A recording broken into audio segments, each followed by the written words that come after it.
Enhancing Best Practice, presented by Dr. Ziegler in Kelly Garcia.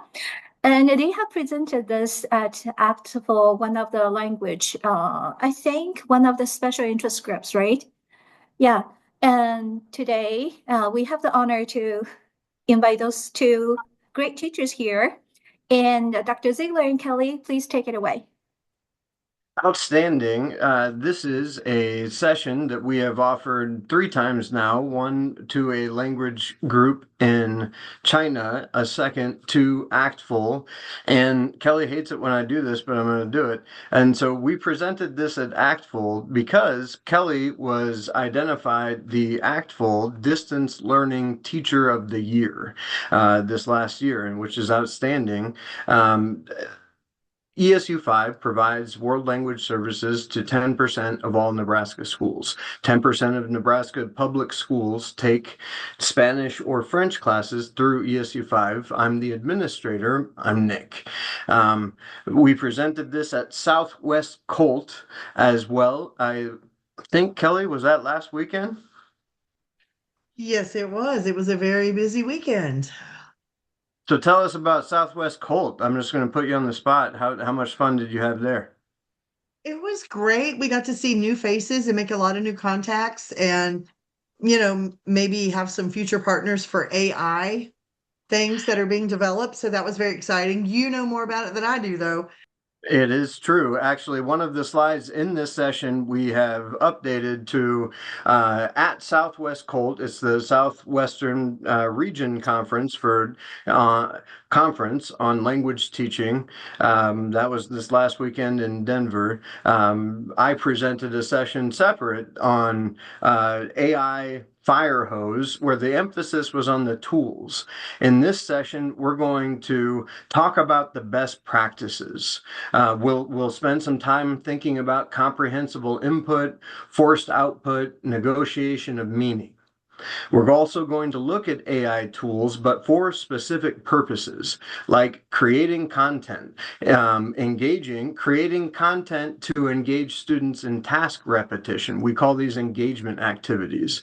Providing feedback, like real-time feedback, leveraging AI to provide rubric-based feedback, both on written and spoken content. And interactive conversations. If AI is really good for anything, it's really good as a chatbot. And if you can define that interaction to the curriculum, to engage kids in real-time conversation at a native level, that's great. Spaced retrieval practice is helping kids use good study habits, really. Don't cram for a test. Rather, spaced retrieval practice. You're practicing for shorter clips over an extended period of time, and we'll talk about some AI enhancements that help do that. At Southwest Colt, actually, I changed one of the slides for interactive conversations. We'll see that in a moment. I can describe best practices in world language education. That's what we'll do first. And then we're going to use AI to enhance those best practices. At ESU 5 and in our standards, our world language standards in the state of Nebraska define that communicative strand as interpretive mode, presentational mode, and interpersonal mode. And we're going to have a quick conversation around why is that best practice, but absolutely. We believe in those best practices that promote communicative language teaching and engaging kids with the language in a way that helps them learn the best. Let's start with our good friend, Stephen Krashen. And he talked a lot about comprehensible input and that idea of I+1, where we want to provide input at their level and just +1. To give them a little bit more of the language to help them inductively. He was a big fan of inductive learning, meaning we aren't explicitly teaching grammar or even necessarily sentence structures. He believed that input alone was sufficient to learn the language.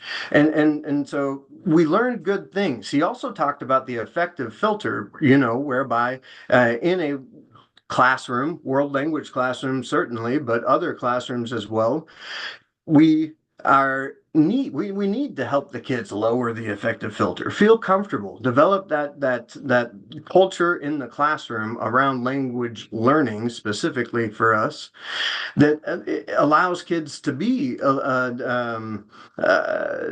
comfortable in communicating. Let's break it down. And what does that mean? The interpretive mode of communication. And Kelly, it's you're up. What is the interpretive mode of communication, Kelly? Well, it is one way in for the student. It can be listening, it could be a reading activity. Um, it's it's a task with a purpose. And we use authentic materials as often as possible. And the students are encouraged to use their context clues like they would in their heritage language to understand. Look at the title, look at any illustrations that are there. And they're using all their senses basically to understand as much as possible.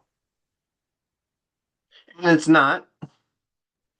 You won't be translating, you're not hunting for trivia, you're not teaching vocabulary with a reading, and you're not going word for understanding at all. So, Kelly, let's talk a little bit more about our curriculum. And so we engage students in the interpretive mode of communication for the first 6 or so days. And so, I mean, what does that look like, Kelly? I'm not asking you to necessarily break down the day. We'll talk about that in a moment too. But how do we provide comprehensible input? Well, we have our teacher slides and we just go with the structures that we are trying to teach for the unit and all the vocabulary. We incorporate as much as possible. And if, all teachers know that creating things like that can be very time consuming. Absolutely. So, yeah, we use a lot of AI to assist that. And we just keep going over the vocabulary in different situations, different ways, but the same core structures. And so excellent. And please help our friend mute his microphone. Thank you. Now let's talk a little bit about forced output. Forced output is the idea. It comes from our good friend Meryl Swain, and it's that we need comprehensible input. This is the big pushback. Comprehensible input is good. We need it. Absolutely. Kids need comprehensible input, but they also need forced output. And she called it the noticing hypothesis, where in the process of creating language, you go through a mental noticing experience. I can't say this exactly how I need to say it. And it's through that feedback loop where we notice that we're not able to produce it, that we also learn. It's a learning process. And so this takes us to the presentational mode, where the interpretive is one way in, the presentational mode is one way out. Kelly, tell us more. Well, students are able to polish it and have feedback and practice as many times as they need to. It's very organized. So we do give them a guide for that as well. They can use dictionary. They need to be aware of who they are presenting for.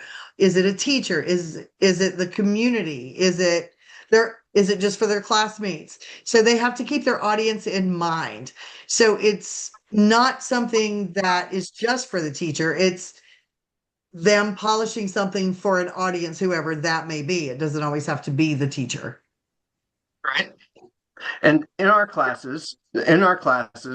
so when we talk about forced output, right, we're asking kids to create something. So we go through a 3-step process, and we'll describe it a little bit in greater depth in a moment.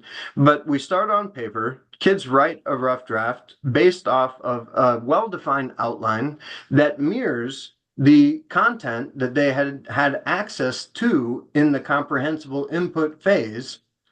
Now we're asking them to look back at their notes and to identify those core structures in the form of an output.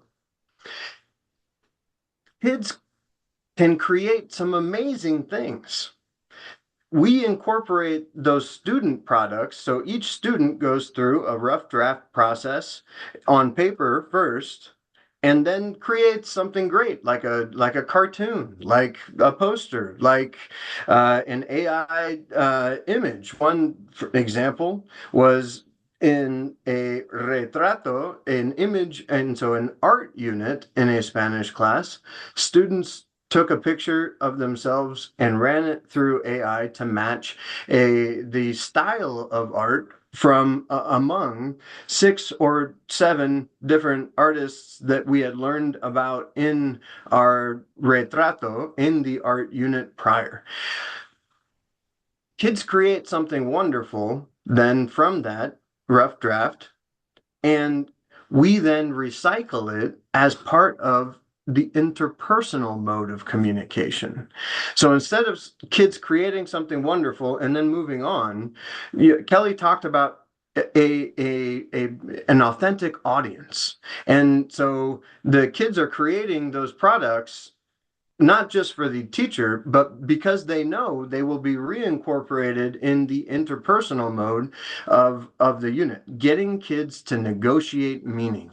This comes from our good friend, Michael Long, and he pushed us to understand the proficiency in certainly both the interpretive one way in and also the one way out, but in that process of interpersonal communication, what we're really talking about is negotiating meaning.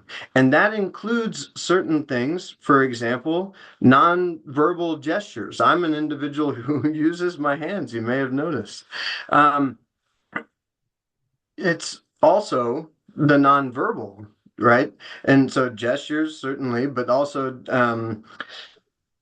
helping students to interact comes to that negotiation of meaning. This is how we learn. You have to, if the person you're talking to doesn't understand what you're saying, you have to notice that and then say it in a different way. And so there's some skills. This is different from one way in, one way out. This is two-way communication. Kelly, help me out. I talk too much. You go. You are doing just fine, Dr. Z. So in the interpersonal mode is authentic and spontaneous. And you know how when we're having a conversation, you might finish someone's sentence. It's that kind of thing. There's a flow to the conversation. It's not turn taking and only talking to the teacher. You use gestures and, when somebody looks at you funny, like, I don't understand, you recognize that context clue, the look on their face, and you say it in a different way. And circumlocution is so important here because if you forget the word for backpack, you might say something like, oh, it's that thing that you use to carry your books to school, right? And my daughter, it reminds me of my daughter's experience. She forgot how to say something that was in the freezer and she wanted it for dinner. She said, do you have any of those things, those shut up dogs? She really wanted hush puppies in that moment. So that was just one more way to understand her meaning. I love the example and your feline friend over there. And so, all right, my friends, we want to ground our conversation around how to use artificial intelligence in education around those best practices, around the 3 modes of communication, and also the theory of how to do it well. So we've divided that into creating content, that comprehensible input, but ensuring that students have engagement activities with the content. I mean, comprehensible input is wonderful, but there has to be comprehension checks. And so engaging kids in task repetition. This is at a core strategy of world languages. Kelly talked to it in relation to providing students multiple experiences with the same content and target structures, but just switched up. And having multiple very quick ones is very beneficial to world language learning.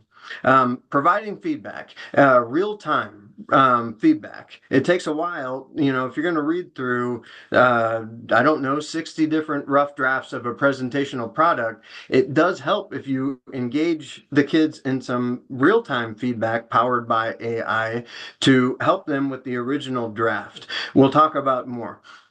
Interactive conversations and spaced retrieval practice. Let's dive in. These are slides that come directly from our curriculum. Kelly and I and others in our department went through a significant revamping of our curriculum over the past year or so. And so these are screenshots that illustrate how we used artificial intelligence in the creation of content. So our first example is illustrating a text. In this example here, and it's in Spanish, and I acknowledge that not everyone's language here is Spanish. It says, "Hi, I'm Derek. I don't have a nickname. I like to draw in art class. I like to play the guitar in my home. I like to eat French fries." Okay? So we want comprehensible input. We want to share the text with the students without necessarily having to rely solely on translation as a means at which we make that content comprehensible. And having an image to illustrate the text is outstanding. Where else are you going to find an image of a boy drawing with French fries on a table and a guitar on the table? If you tried to search for that on the internet, you would never find it. And so why be limited to those images you can find and allow those to define what you're given to the kids? Instead, we used AI to illustrate the text. Kelly, tell us a little bit more. Well, I think you're doing a fine job, sir. The AI images, I mean, if we had to look for these things, we would be going down the rabbit hole. It would waste so much of our time. So the AI specifically type in what you need and it will pull up things. Here is Juanita. It says, "Hello, my name is Juanita. I'm from Oaxaca, Mexico. I like school. In art class, I'm happy." And these are the same structures we're modeling for students that we want them to reproduce, of course. "I like to draw in art class. In physical education class, I'm nervous. I don't like sports. In science class, I'm excited. I like to study in the class of science or in science class." So what I love about this is that these are the structures that then later on we're going to expect of the kids. We're illustrating and providing multiple examples, identifying different classes: art class, PE, science class, and this is part of the core vocabulary for the unit, and we. Research suggests that students need to see new words at least 14 times in context, and providing kids multiple access points to the language is part of best practice with comprehensible input. And so in this example, we were able to generate, that's a fairly long text, and not that we couldn't do that. We could absolutely generate text like this, but pulling it from a template whereby we use Google Gemini to create a gem in which we gave it the directions and the vocabulary, gave it an example, and asked it to generate, I think it was 15 or so different texts. And so using AI to generate text from templates, remembering that this is a similar structure to what we're going to expect of students once we get to the forced output. We want to provide multiple examples of the thing as we engage in comprehensible input. Dr. Similar Ziegler, I'd idea. like to, Go sorry, ahead. Yep. that last chunk of text, I want to say, since you said that was a substantial amount of text, That was from Spanish 1. We were talking about Yeah. classes and our feelings. So I think that amount of text for a Spanish 1 student to understand is impressive. And then to do it over multiple slides, right? And so providing comprehensible input, outstanding. And so this one I like. It doesn't provide the whole text, but it's in the context of making comparisons. And so we're giving them three different boxers and their age, their country of origin, their height, how many victories, their names, great. But also, and this is fun, using AI. I use Google Gemini's Nano Banana is the name of it to generate an image. I told it I want an outline of Latin America that is in black and white, political map, and I want you to highlight in red the countries of Guatemala, Nicaragua, and Argentina. And my point is, you can create specialized images. These as well are also AI generated. And one thing I found interesting when you would pop in the information, it would actually pop up with the flags representing the different countries of origin as well. And so we got to move quicker. And so this is another example, creating specialized images. Comprehension checks. And so while presenting, and so with this one, then you would engage kids in the conversation. Okay, so Thomas is taller than Christian. The point was to make comparisons. Jaime is younger than Thomas. And why not add in he's from Guatemala, right? Now, so we want to also provide for some non-verbal. Remember, we want to lower the affective filter. That's what Krashen said. And so allowing students to engage in quick comprehension checks without having to verbalize their response lowers that affective filter. In this example, we have a text, and then we have two AI generated people, and the text describes one of these people. And so I read it and then I ask, who is it?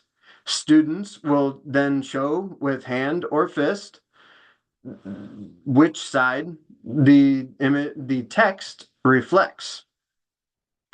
This is a similar idea. You also utilizing AI generated images, but I enjoy this one a little bit more in so much as we have a description of the three different people, but now look at it's also the context, right? The beach in the summer. So they're on the beach in the summer, and this is part of our clothing unit. And as part of it, we have to ask the question, like, what do you think about the outfit? And we're teaching students target structures like I love how it looks. What else, Kelly? Help me out. What are the other phrases in that unit? It doesn't match, or I hate how it looks, or it's very popular, or it's not very popular. So target phrases, and so we go through, we identify, we read the text in front of the students. We include the text on the screen so that it enhances comprehension, and then we ask the students to identify. Okay, so this one says Jose is wearing shorts. Well, so which one is it? Ask the students to hold up their fingers, and then we elicit the response to what do you think? All right, we got to move quicker, Kelly. Creating content.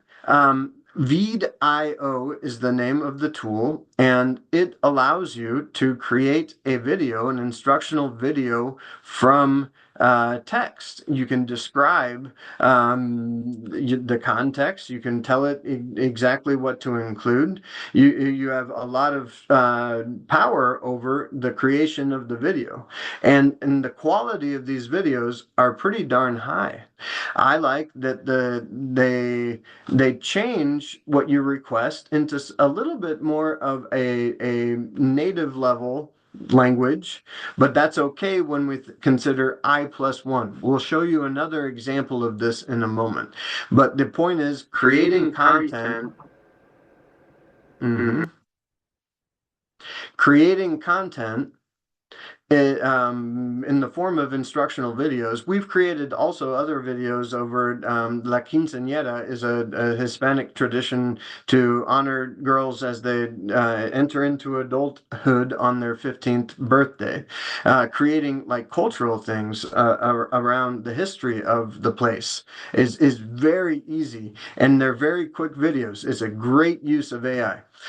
Creating songs. This is wonderful. Suno is a tool that allows you to express or tell it who's the target audience, right? Of course, we want to include that when we communicate to Suno what we want it to create. And so then I want you to create and use an adjective like a fast song, a slow song, a happy song, a rah song, whatever song.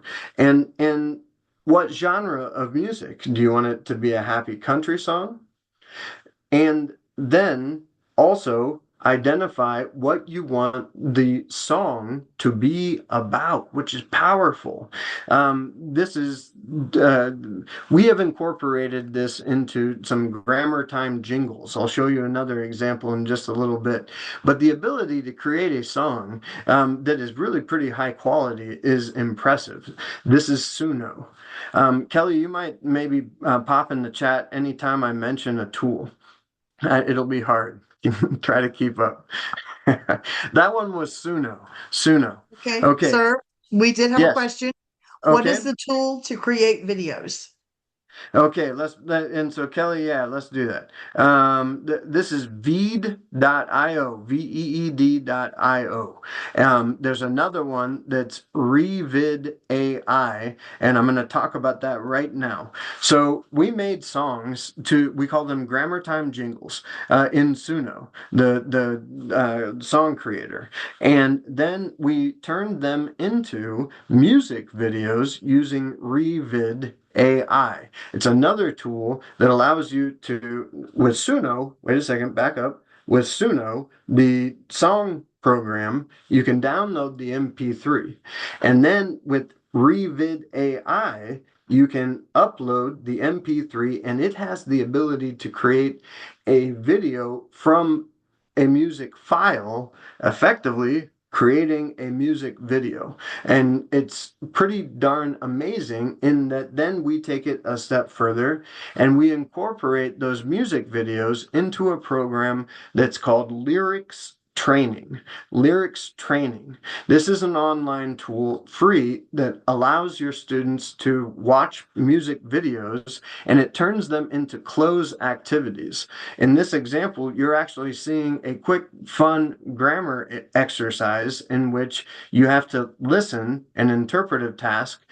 He sings the song, so you can back it up if you didn't hear it, and then you select the right one. But all of these are directly tied to the grammar content that we're trying to help students learn.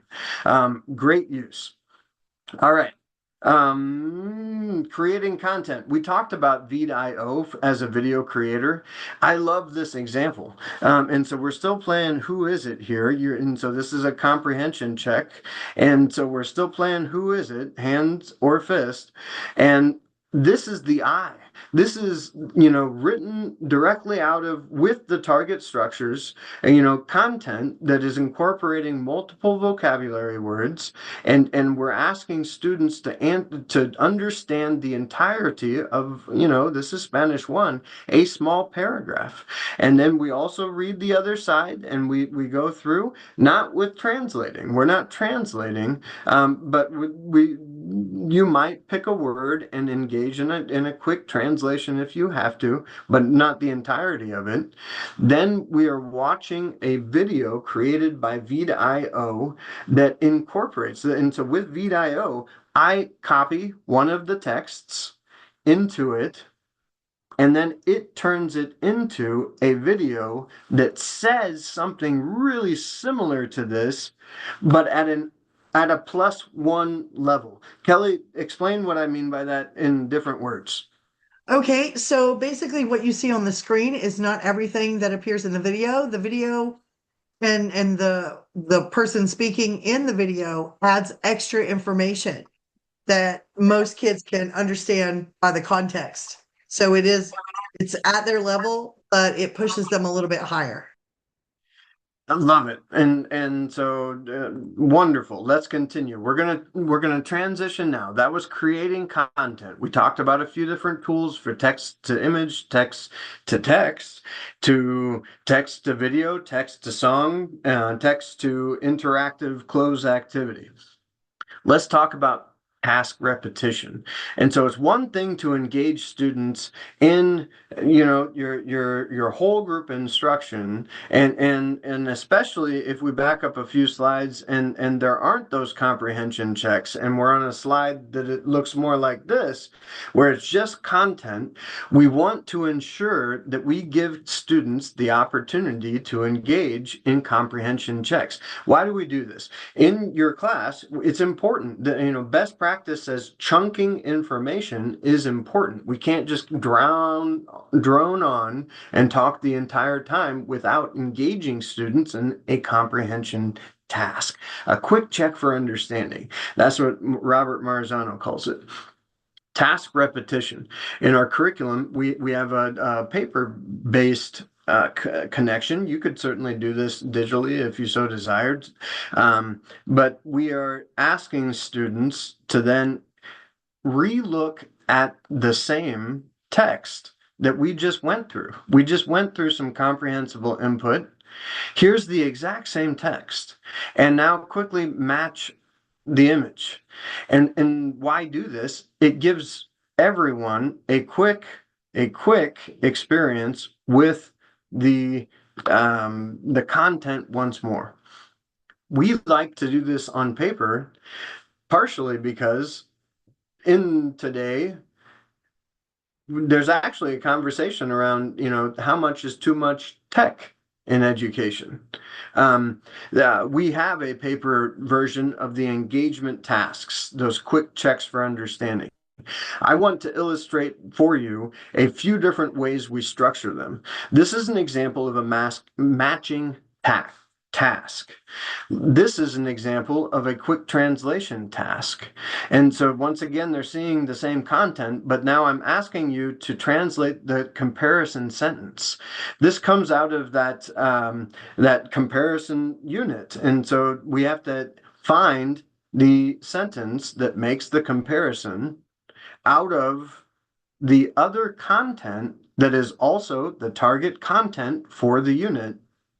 We're reinforcing the vocabulary once more, but now at a student level, not the class level. Everybody, let's provide a quick check for understanding. If everybody has their hand raised with an open palm and I'm not sure, I'll probably raise my hand with an open palm just to participate. Here, we're engaging kids at the individual level with these engagement activities. Here's another example, guided response tasks. So in this unit, we talked about it. This is the fashion unit. What do you think about the outfits? And we're providing some stock phrases. Part of getting out of the novice low, at the novice low level, you absolutely are memorizing phrases. That's what the standards say in relation to proficiency expectations.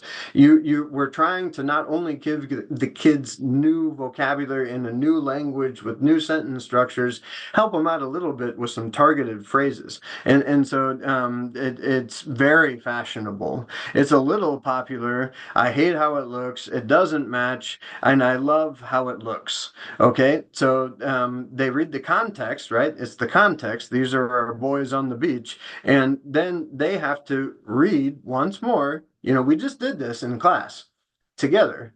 Now it's their turn. They have to then pull in the phrase that they find best.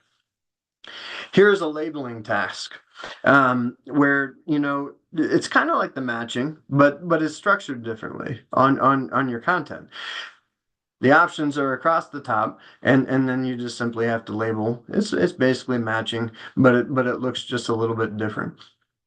We've created fill in the blank tasks. This one reinforces the making of comparisons. And so here are our friends, the boxers. And so once more, it's task repetition. It's the same content. These are the same boxers.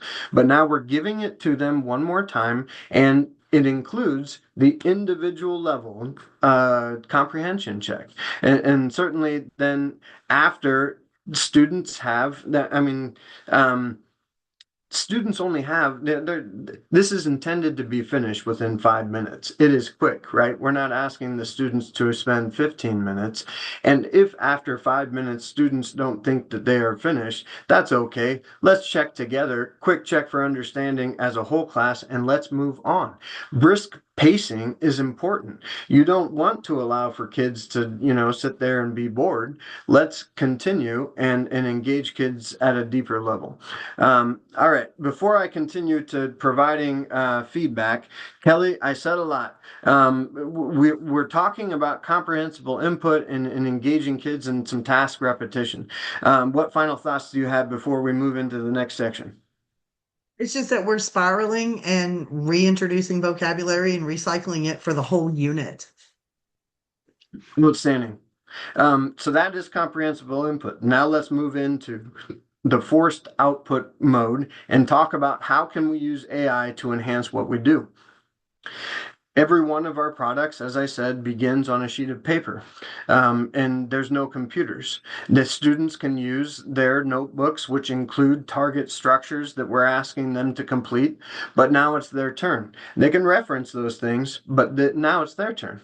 They first then write it out on a sheet of paper, remembering in a Spanish 1 class at that novice low, we absolutely need some structure, some help in creating the different things that we're asking for.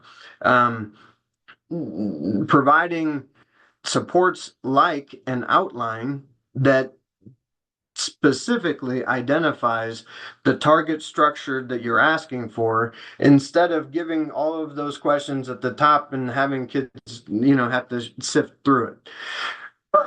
And a rough draft outline like this allows kids to ensure that they are answering every single question. You can't turn it in unless you have something written in every box.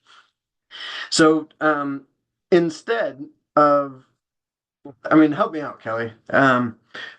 What's the quality of some of these first drafts? Oh, some of them are pretty rough. They want to answer with one word instead, like introduction sentence about yourself, George, But we have guided them and we've modeled enough that I asked them to answer in a complete sentence. So my name is George. Absolutely.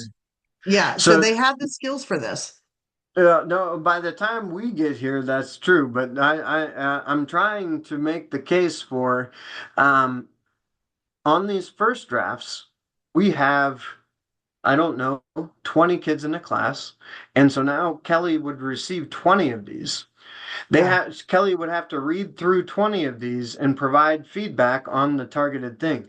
Instead, we incorporate rubric-based feedback through, this is Class Companion, Kelly, please.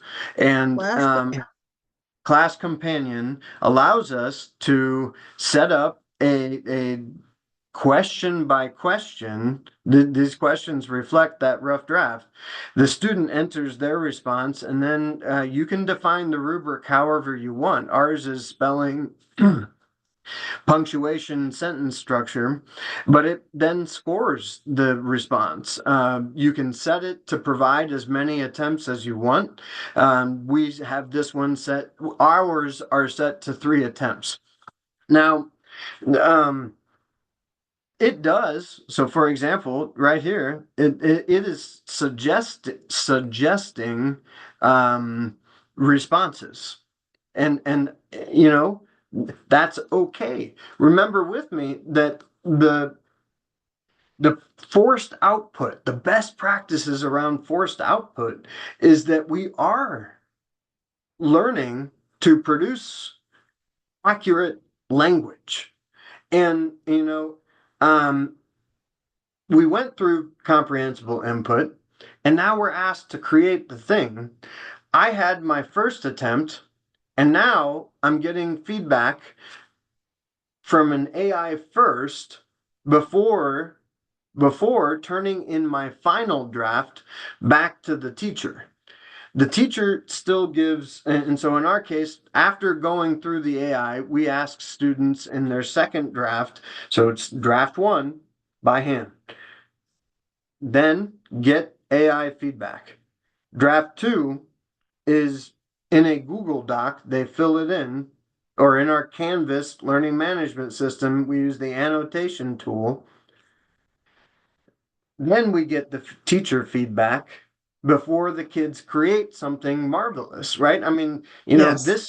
this text can be represented in so many different ways. Kelly, tell us more. It saves us so much time because we look at the final draft and then that's where our feedback can be more meaningful because they've already had a chance to try this twice with help.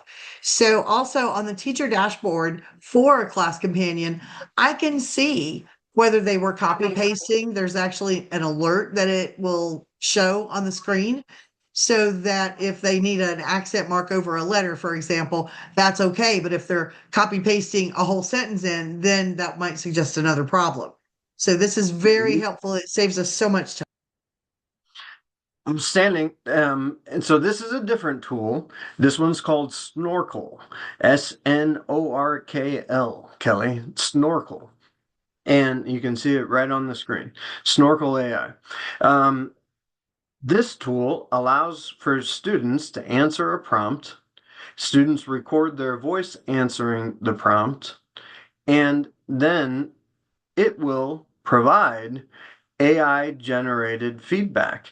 And even, if we have multiple steps, for example, in this response, it can ascertain if it's correct and actually give a quick rubric based feedback. Please hear me say, even with the class companion, we're not entering these scores because we're not going to trust the AI to actually provide scores that we're going to enter into a system. This is a formative process. That first round of feedback is a formative. Even the second round of feedback is formative in nature. We're going to grade on the final product, and in a similar fashion, we're not going to give points, based on the AI generated feedback. But think about it. You ask a student, to record them. Every one of your kids is going to record themselves for a minute and a half. You have 20 in a classroom. And how long is it going to take you to listen to every one of them and provide feedback? And so Snorkel allows the students to get initial rubric-based feedback. I'm looking at a different tool. I'm not ready to put it in here. Snorkel's good, but it's not great. One thing I don't like about it is that you can't define the rubric. It does a pretty good job of providing the feedback generally, but I wish I could identify what things to include in its rubric-based feedback. All right. That is forced output. We're moving, Kelly, into the negotiation of meaning to engage students in interactive conversations. Before we get out of the forced output phase, do you want to say anything more to that, please? Well, there's not a lot to add. You gave a very complete picture of it. So So it starts rock us off on. with interactive conversations. What is this, Kelly? This is a space for students and it gives students a chance to interact and have a conversation. Now, is it totally authentic? No, it's not. But this is a safe place for students and it's AI based. So you set Excellent. the parameters. Yeah. And one thing I forgot to mention, Kelly, is that some of these have direct links and you can click on them, right? If you click right here, you're going to go to the tool. And I didn't do that for Class Companion. All Okay. right, so let's look. School AI. Type that in there, please. School AI is the name of this tool, and it allows us to identify the context of a conversation. And so in this example, it's a conversation about your daily routine, and we're using phrases that are called reflexive in the Spanish language that you do to yourself, like I brush my hair, I put on my makeup, I brush my teeth, and so on and so forth. We want to engage students in a simulated, a structured conversation. Remember with me, at the novice low level, you're not really able to engage in a fully authentic conversation, right? We're working toward it, but how do you get there? Through interactive conversations. And the real difficulty when we talk about interpersonal practice in the classroom is that if you're relying on the students to talk to each other, we might not be at a level of language that is sufficient to have an effective practice. Kelly, say that in a different way, but you know exactly what I'm talking about. No, no. I just know that it gives students a safe place to practice their conversation skills. And I love that you said safe and that Yes. this is a low effective filter. You're not looking at Billy the bad guy in the classroom trying to have a conversation with somebody that you really don't like. Instead, this is a conversation with, I call it Amigo AI. It's called School AI. That's the platform. All of these are free, by the way. I don't know that we ever said this, Kelly, but all of these are free. And when you click on this, it actually takes you to the website.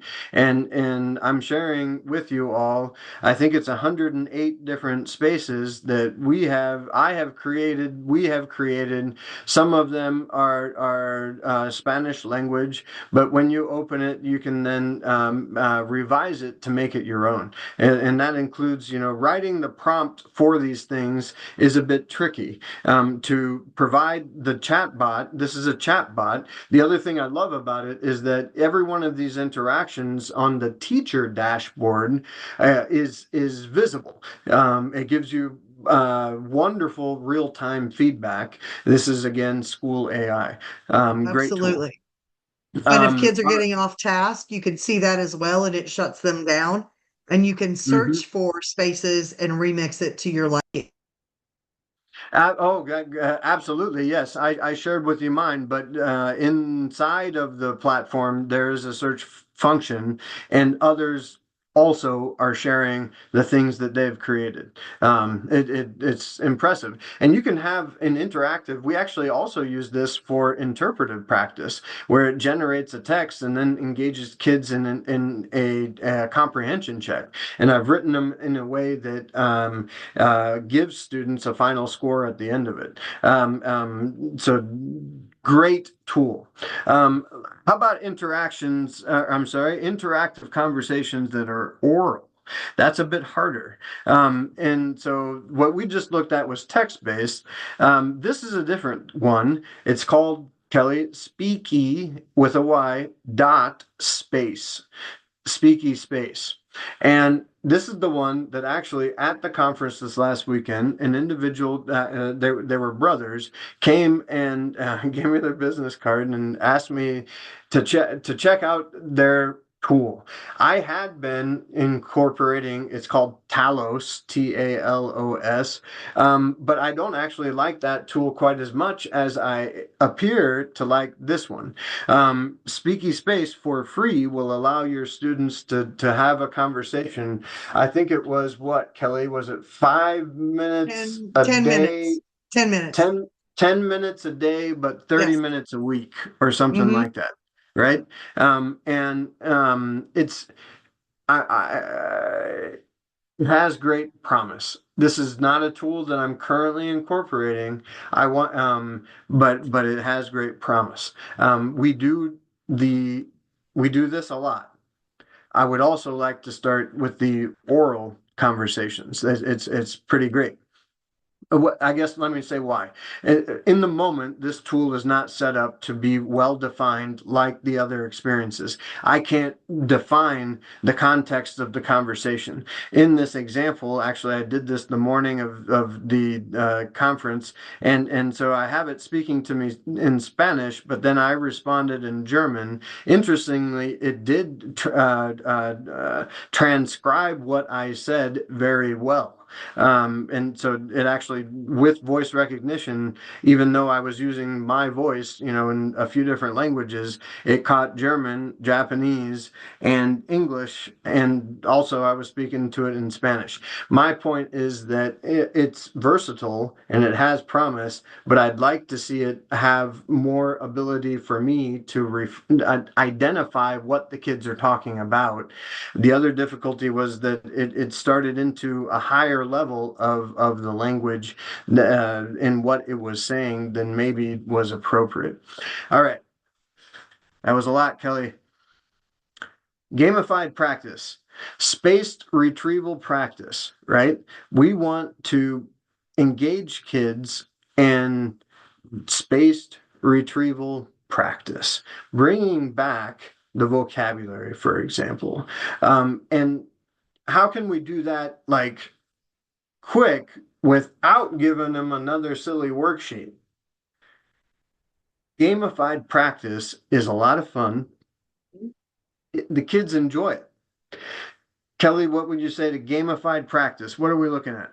We're looking at Look It or Gimkit, and my kids beg to play this. There are so many options on both websites to play that it can be a different game every day of the week if we wanted to. But they do enjoy the Don't Look Down, and they're very much on task. Yeah, on Gimkit. On Gimkit. You better make sure you turn on the checkpoints.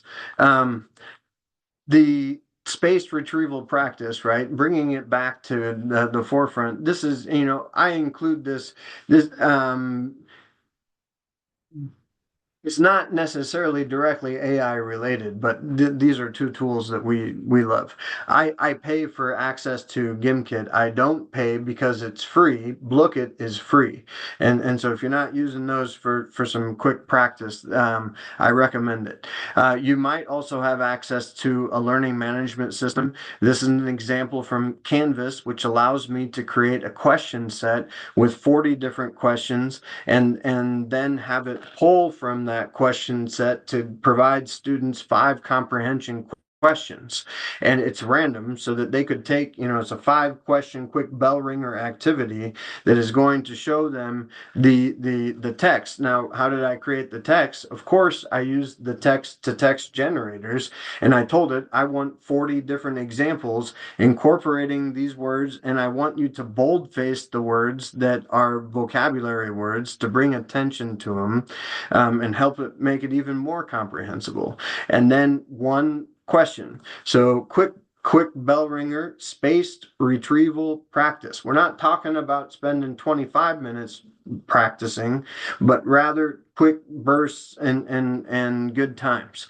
Finally, this is a wonderful tool. This is Canva Code is the name of the tool. Canva Code.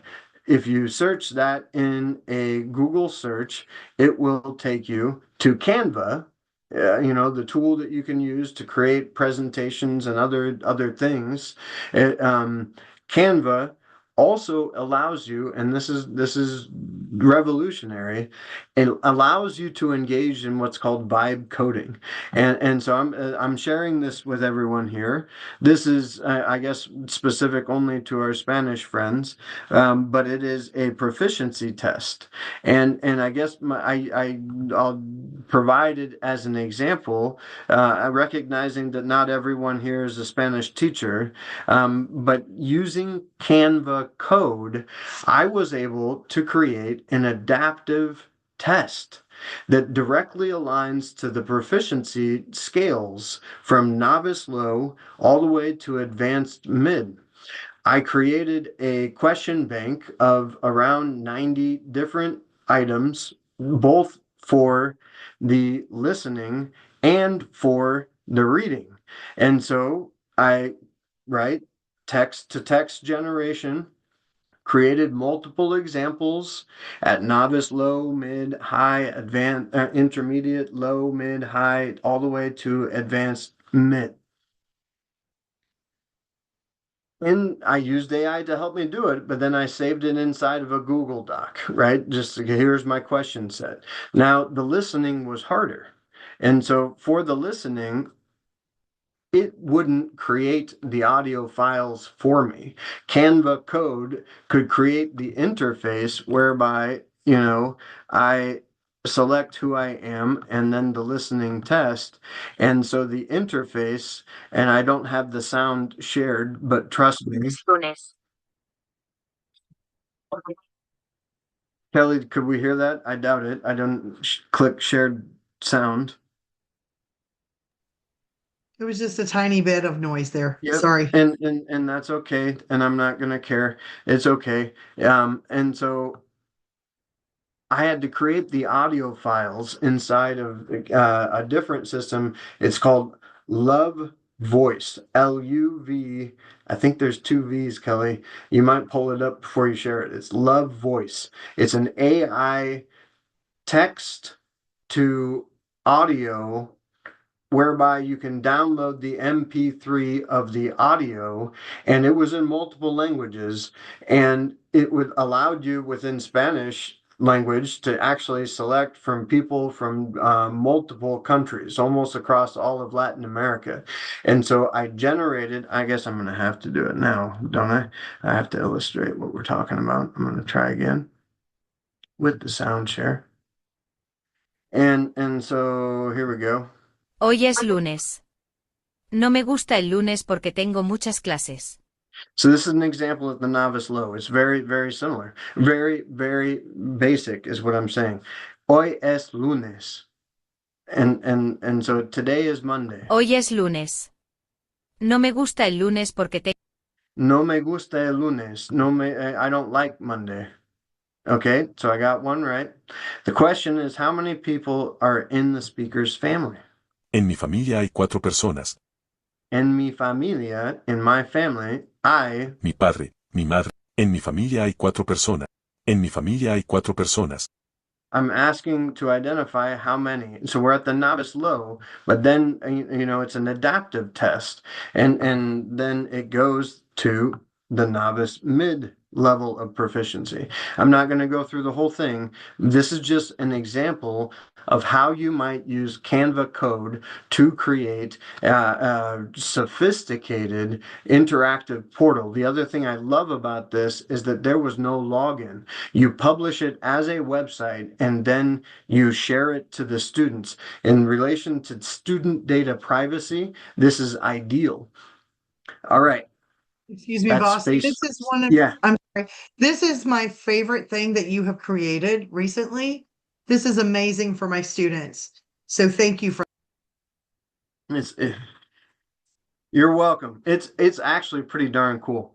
And you could do something similar. But with those silly audio files, I had to generate them in Love Voice and then house them in Dropbox to create the URLs to be referenced in the instruction documents that I was then going to copy and paste into tell the Canva code experience what I wanted to create. Remember with me, and this is one thing I didn't say yet, friends. Remember with me, anytime you're talking about artificial intelligence to create content, task repetition, provide feedback, those interactive conversations, spaced retrieval practice, anytime you use AI to do one of these things, don't settle for the first results that it provides you. Refine your prompts to make whatever if it's not, remember for the first example, there's a boy seated at a table with a guitar and some French fries and he's drawing in his book. If it doesn't give you what you just asked for, then ask it again. Refine your prompt. And so it's an iterative process in really actually getting to the thing that you want. All right, friends, this has been describing best practices in world languages. I love that we ground our conversation around how to use artificial intelligence in best practices in our content area, and then how to do that. We talked about different specific to different kinds of things we might do, and then the tools to help us do it. I'm Nick. This is Kelly. I think, Crystal, we can close the recording and then take questions. Thank you. This is great. Thank you.